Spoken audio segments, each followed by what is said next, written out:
J'ai dit une arrosoir? Oui, là. Avec une arrosoir, un arrosoir, une arrosoir.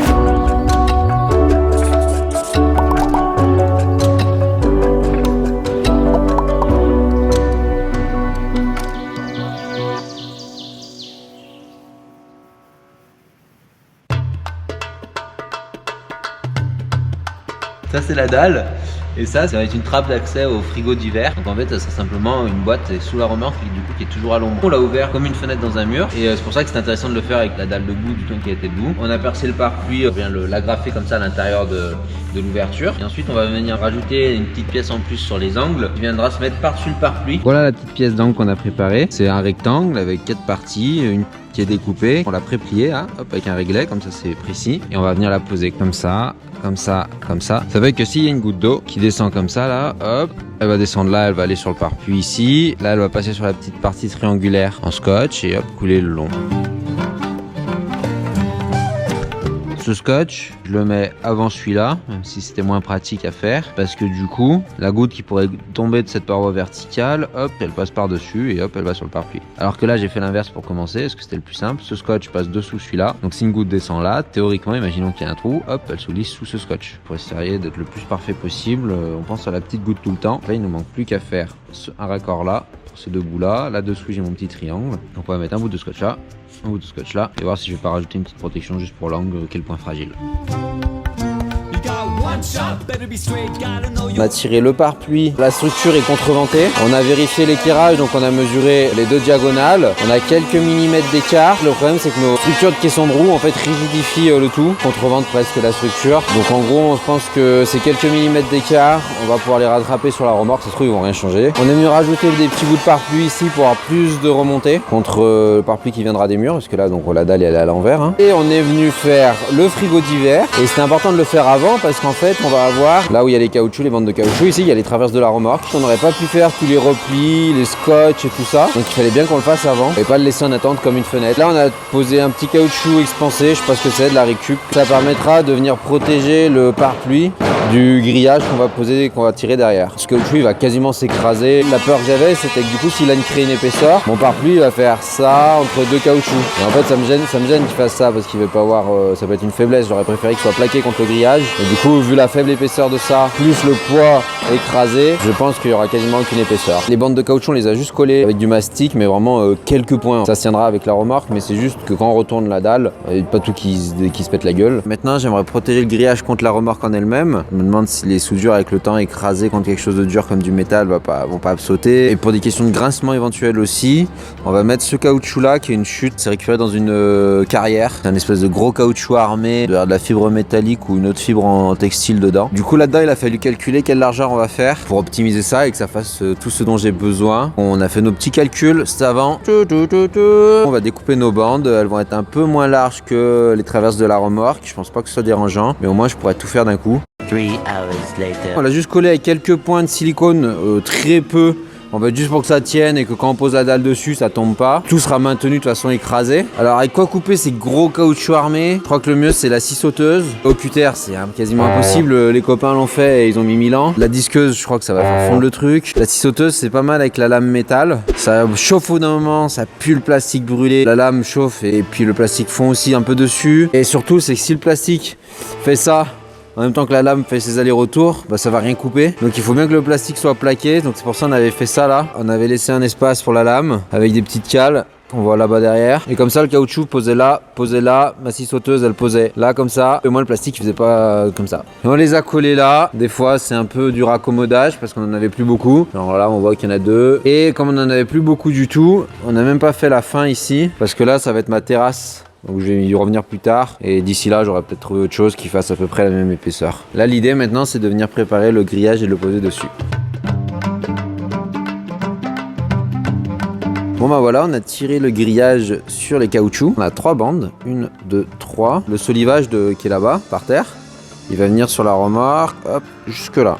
Après là ça sera un premier bout de terrasse. Mais le grillage tant qu'à faire on l'a fait aller sur tout le long. Ça évitera bien d'avoir un raccord ici qu'on pourra plus venir placer sous la dalle en bois puisque ce sera posé. Il nous fallait un peu moins de 3 bandes en largeur.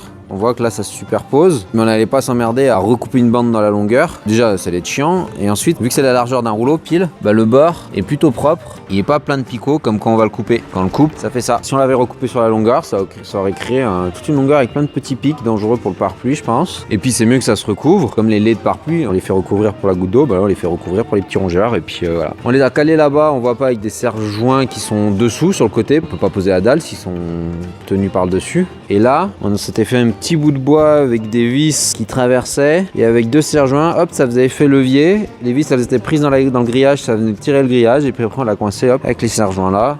Ils vont pas gêner puisque la dalle se pose là. On va venir percer aux endroits où il y aura les brides. Ça évitera bien de se faire chier par-dessous la remorque plus tard. Une fois que ça c'est fait, et ben YOLO. Oui, et l'autre truc, c'est qu'on l'a laissé dépasser de 5 cm de chaque côté. Et comme ça servira de grille anti-rongeur. Mes tasseaux, ils vont faire 2. Et après, j'aurai 3 cm, hop, à plier, à remonter.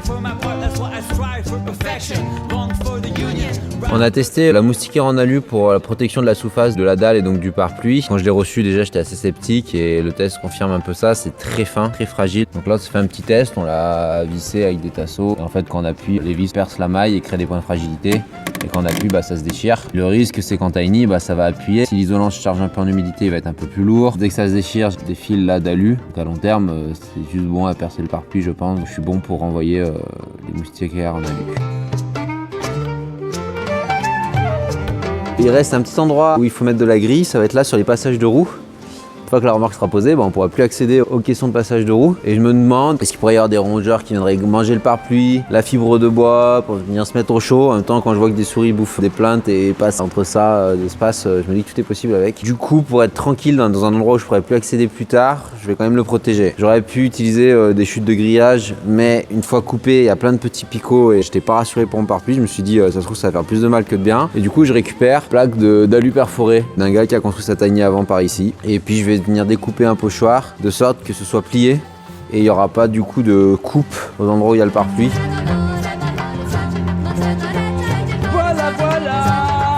Voilà la grille en alu perforé. On a fait en sorte qu'elle ne dépasse pas là pour être sûr de ne pas être en contact avec la grille qui est en galva dessous. Parce que ça c'est de l'alu, l'autre c'est du galva. Est-ce qu'il y a de l'électrolyse? J'en sais fiche trop rien, mais dans le doute, voilà. On l'a tout plié pour avoir aucun raccord qui coupe et qui abîmerait le pare-pluie. Les découpes qu'on a faites, on les a bien meulées. Et en fait, les seuls endroits où il y a des raccords qui sont sur les 2 angles, on a mis hop un petit bout de chambre à air. Comme ça, on est tranquille. Et là, on va noter les endroits où on met les vis. Comme ça, on va y mettre un petit coup de silicone avant. J'ai un montant en bois, montant en bois, là, ici, là,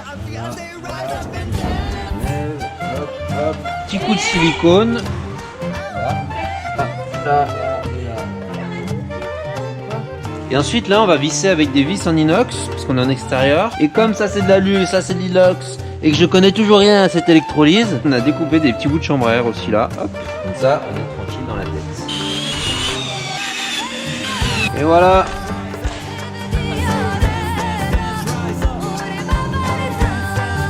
C'est bon?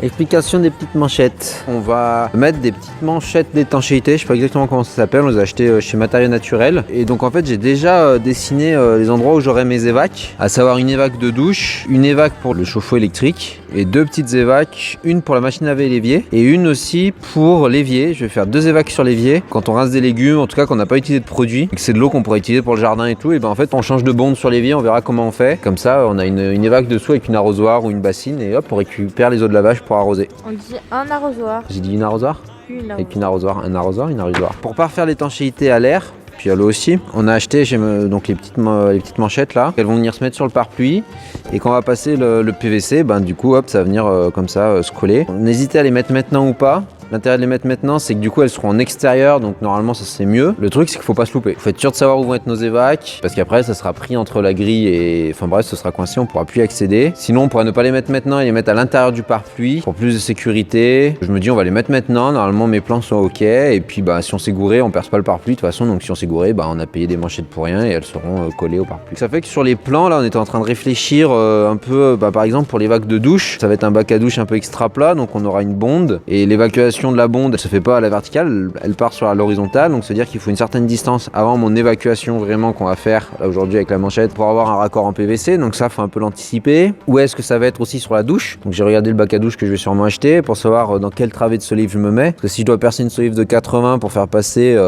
un PVC de 50, il reste plus grand chose sur ma solive, elle sert plus à grand chose. Pareil pour la localisation du chauffe-eau électrique, je la fais descendre dans une cloison, donc il fallait savoir exactement où allait être la cloison pour savoir où allait être l'évac, et ensuite pour les deux évacs, machine à laver, évier de la cuisine, et puis l'évacuation là de l'arrosoir. Au début je les avais dessinés derrière ma machine à laver, mais si c'est derrière la machine à laver qui fait déjà 60 plus, allez, on se laisse 5 et encore, on est gentil. La machine à laver, ça va faire 65 de profondeur. Donc si je veux faire dépasser mon plan de travail, je me retrouve avec un plan de travail peut-être de 70, alors que je l'avais dessiné à 65. Du coup, les évacs derrière la machine à laver, j'étais pas convaincu. Et après, moi, on a les passages de roues, on peut pas passer dedans. Donc là, je les ai redessinés un peu sur le côté de la machine à laver avant les passages de roues. Normalement, ça devrait être bon, Inch'Allah. Puis si c'est pas bon, voilà, on a collé 2 manchettes qui servent à rien. Donc là, on en a posé un. Cotton est en train de scotcher avec le scotch Tescon là du pare-pluie. En fait, en fonction du diamètre qui va passer dedans, ça prend pour plusieurs. Là, je sais plus de combien à combien, ça doit aller jusqu'à un diamètre de 40 pour le tube en PVC. Là, ça doit être à partir de 50, je pense, je sais plus combien c'était. Donc ça, c'est pour la douche.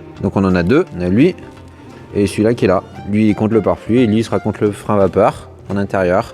Et là, il y a les autres, les 3 autres qui iront avec celui d'automne là, hop, pour le chauffe-eau. Et là, on a les deux descendent de la cuisine. Je les ai recoupés un peu pour qu'ils se chevauchent pas. On a prévu un diamètre de 50, je crois, pour la douche. Et le reste, c'est du diamètre de 40.